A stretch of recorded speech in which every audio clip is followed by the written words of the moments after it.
Rightio. So we've just been talking about, the fact that, Jane and I from time to time have suffered the pain of not paying ourselves because we've been busy paying our staff or focusing on paying the bills. And caught unaware. I think, I don't think I really understood the seasonality of my business. And probably moving into an office and employing staff gave me that harsh reality of there are fluctuations in your cash flow, which I hadn't realised until too late. So it's always yourself that you pay last. When you've got other staff to pay, you've got rent to pay, you've got, other fixed expenses. And I don't have a lot of expenses in my business, and as you wouldn't either.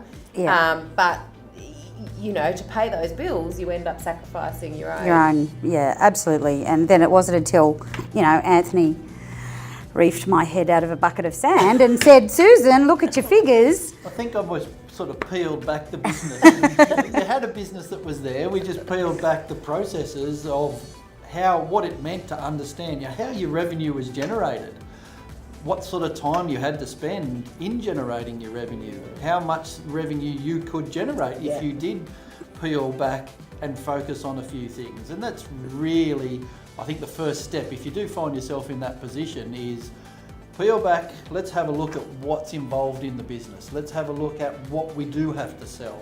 Let's have a look at how much we're selling it for. And once we've got that, then we can start to set some targets around revenue generation is essentially the two main ones that I've set for you. So that it can generate the type of profit or the type of sales and wages that you need to cover. So I remember you did the same thing with myself, and you did a calculation of, how many hours can you physically work in a week if we're basing it on 40 hours, taking, 4 weeks annual leave, etc., etc.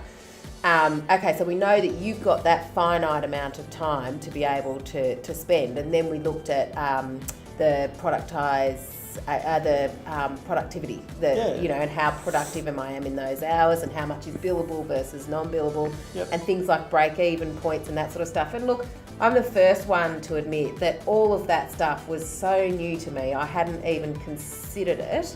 But what I found was you had actually captured the information through your timesheets and through your other stuff. So you had all the information there. You just needed me to sort of peel it back and go, well, this doesn't look right. You need to change something here. This does look right. Keep going with that. And basically, essentially give you a few targets, try and make it as simple as possible, and only give you a few targets to, once you did start achieving them, then I know the stress levels definitely decreased. Definitely. And I saw them decrease. Definitely. And I find it really hard, and I probably have all my life, even from a personal point of view, I find it really hard to confront money and confront, and to the point where I it used to physically pain me sending invoices to people, because I don't know, I feel really awkward talking about money, about asking for money, so I avoid it. And so I don't look deeply into it. And yes, I'm capturing all of that information, but sometimes I don't want to know if I haven't made enough revenue to cover my costs, or, you know what I mean? It's easier for me to ignore that, which is where I think you kind of do stick your head in the sand and not confront those issues, because it is confronting. And I see it with businesses all the time when I ask them questions around, well, what's your revenue, and what is it that you're trying to achieve, and that sort of thing, and they don't tell me, right? Because they don't know, because they're like me, I think they don't want to look at that side of things, because everything seems to be working, so they don't want to ruin it by knowing the truth. And I definitely picked up on that when we were having that conversation, but what I also picked up on when we were having those conversations was, if I gave you goals and we broke them down into a weekly or monthly type basis so that you could focus on something, you actually went, okay, I can do that, and I'm going to go and do that.